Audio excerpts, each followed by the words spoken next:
जय हिंद। आप सभी का स्वागत है। तो जितने भी हमारे टीएसटी, पीएचटी और पीआरटी के एस्पिरेंट्स हैं उनके लिए महत्वपूर्ण सूचना है। और मैंने आपको अभी कल की डेट में ही इन्फॉर्मेशन प्रोवाइड करी थी, और जो कि आपके रिजल्ट के संबंध में था। और मैंने आपको बताया था कि केवीएस का रिजल्ट जो है पूर्णतः तैयार हो चुका है। अब वो किस अवसर की तलाश कर रहे हैं ये स्पष्ट नहीं है कि वो किस अवसर पर आपके रिजल्ट को घोषित करने वाले हैं, लेकिन फ़िलहाल के लिए ये मान के चलिए। और एक न्यूज़ बहुत तेज़ी से स्प्रेड हो रही है जिसको कि हो सकता है कि आप सभी कैंडिडेट्स ने भी सुना हो। जानकारी थोड़ी सी महत्वपूर्ण है, और चूंकि ये बात बहुत तेज़ी से फैलाई जा रही है और बताया ये जा रहा है कि जो बीएड की छात्रा है उसकी सुसाइड का मेन कारण आपके बीएड को पीआरटी में शामिल करना था। क्या कुछ पूरा विश्लेषण है, पूरा जानकारी करेंगे, आपको सच्चाई से रूबरू कराएंगे। क्योंकि जानकारी जो फैलाई जा रही है, देखिए इसमें कितनी परसेंट सच्चाई है उस पर आप अपनी भी राय दे सकते हैं। मैं आपको उसके साथ प्रूफ के साथ इस पर बात करूंगा।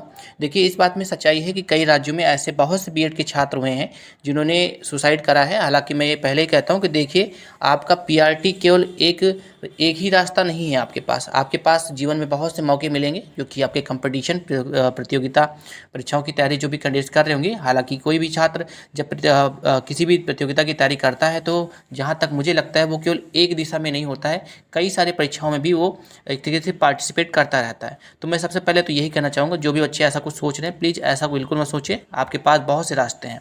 तो कि कुछ राज्यों में ये बात सच्चाई थी कि बीएड के बहुत से छात्रों ने सुसाइड करा है, और जिसका मेन कारण यही बताया गया कि बीएड को पीआरटी में शामिल नहीं किया गया, इसकी वजह से वो आहत हो गए थे।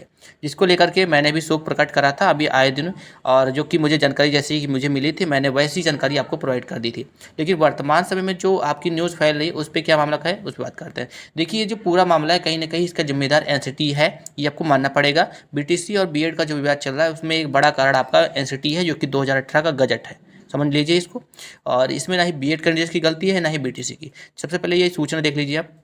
इटावा की खबर ये बताई जा रही है और छात्रा ने फंदा लगा करके खुदकुशी की है। थोड़ा सा शोक है, थोड़ा सा दुखी हूँ मैं, लेकिन जो सच्चाई है उसको बताना आवश्यक है। ठीक है, तो ये जानकारी आप खुद भी जाकर के देख सकते हैं, मामला देख पाते हैं। औरैया जिले के और मुरादगंज टकापुर नहरपुर निवासी कमलेश राजपूत की निवासी जो लड़की है उसका नाम है ऋचा राजपूत, जो कि कम से कम 22 वर्ष की आयु की थी। देखिए अपने ताऊ के यहाँ पर रह करके पढ़ रही थी, थोड़ी सी मजबूरी में पढ़ रही थी, यानी कि कह सकते हो कि थोड़े से आर्थिक रूप से कमज़ोर थी। ठीक है, ये आप समझ सकते हैं।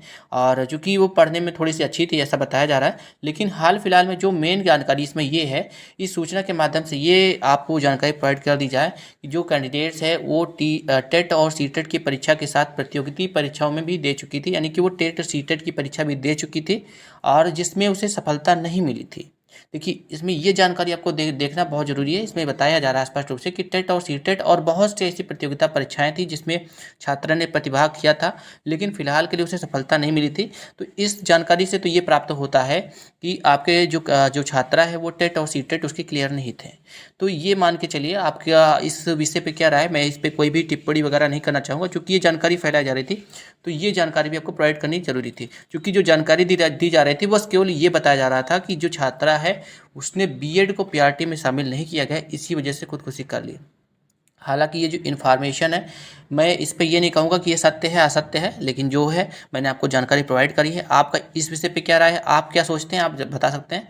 9 सितंबर की घटना है ये, ठीक है, और फिलहाल के लिए अभी हाल फिलहाल की बताई जा रही है। ठीक है, इसको अगर आप खुद से भी देखना चाहें तो खुद भी देख सकते हैं। इटावा जागरण का न्यूज़ है, 9 सितंबर की न्यूज़ है, आप खुद भी जाकर के इसको चेक कर सकते हैं, पूरी जानकारी आपको प्राप्त हो जाएगी। ठीक है, फिलहाल के लिए जो उनके जो छात्रा के परिजन हैं उनसे जब जानकारी प्राप्त की गई तो उन्होंने जो खुदकुशी है उसका कोई भी कारण नहीं स्पष्ट नहीं बताया है। और देखिए चूंकि ये जो मामला है आपका बीएड की छात्रा से रिलेटेड है तो कहीं ना कहीं इसको पीआरटी से रिलेट किया जा रहा है। देखिए कुछ कैंडिडेट्स हैं, देखिए मैं ये नहीं कह रहा हूँ, मेरी बातों को आप अन्यथा ना लीजिएगा। जो भी हमारे बीएड के छात्र, ये मत सोचिएगा कि मैं आप सभी के लिए एक तरीके से कहता हूँ कि दुखी नहीं हो। देखिए जो भी सच्चाई होती है वो मैं आपके साथ प्रकट करता हूँ। ठीक है, फिलहाल के लिए जो इन्फॉर्मेशन है जहाँ तक मुझे लगता है कहीं ना कहीं इसमें थोड़ा सा घुमा करके बताया जा रहा है। ठीक है, फिलहाल के लिए आप क्या इस विषय पर सोचते हैं, आप अपनी राय भी दे सकते हैं इस विषय पे, और आपका क्या सोचना है इस विषय पे आप बता सकते हैं। फिलहाल के लिए रिजल्ट के संबंध में मैं आपको जानकारी प्रोवाइड करता रहूँगा, और जो भी एक तरीके से गलत जानकारी फैलाई जा रही होगी, चाहे किसी को सही लगे या गलत लगे, मैं आपको जानकारी प्रोवाइड करता रहूँगा, ठीक है। फिलहाल के लिए आपका क्या सोचना है इस विषय पे आप कमेंट में मेंशन करके बता सकते हैं। जो भी जानकारी फैलाई जा रही थी, जो भी स्प्रेड किया जा रहा था, क्या इसमें कितनी सच्चाई है, आपके हिसाब से इसमें कितनी सच्चाई है, आप बता सकते हैं।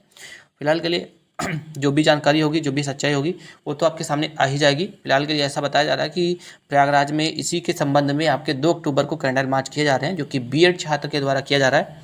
अब परिजन पर जो वहाँ के उनके परिवार के लोग हैं, उन्होंने ऐसा कोई भी बात नहीं बताई है कि जो बीएड की छात्रा है जिसका नाम ऋचा है, उसने जो सुसाइड करा है, उसका मेन कारण जो है आपका बीएड को पीआरटी में शामिल, क्योंकि उसमें स्पष्ट रूप से लिखा कि सीटेट और स्टेट वो क्लियर नहीं थी, ठीक है। तो ये थोड़ा सा पॉसिबल नहीं लग रहा है, ठीक है। फिलहाल के जो भी हमारे छात्र हैं बीएड के जिन्होंने सुसाइड करा है, उनके कहीं ना कहीं जिम्मेदार एनसीटी है, ना ही बीटीसी के कैंडिडेट्स हैं, और गवर्नमेंट भी है, ठीक है। फिलहाल के लिए जो भी है, जो भी सच्चाई थी, वो आपके साथ साझा करना थोड़ा सा ज़रूरी था। तो मैंने आपसे कुछ जानकारी प्रोवाइड करी। आपका क्या सोचना है इस विषय पे, आप कमेंट में राय अपनी बता सकते हैं। आप क्या सोचते हैं इस विषय पे, कहाँ तक इसमें ये सही है। आपके जो भी हमारे बीएड के छात्र जो निराश होकर के गलत कदम उठा रहे हैं, उस पर आपका क्या सोचना है, क्योंकि हमारे बीटीसी के भी बहुत सारे कैंडिडेट्स निराश हैं, तो ऐसा कोई कदम नहीं उठाएं। मिलते हैं नेक्स्ट वीडियो में। वीडियो अगर आपको अच्छी लगी प्लीज़ वीडियो को लाइक सब्सक्राइब करें, बेल नोटिफिकेशन निकालते हैं। मिलते हैं नेक्स्ट वीडियो में। थैंक यू सो मच, धन्यवाद।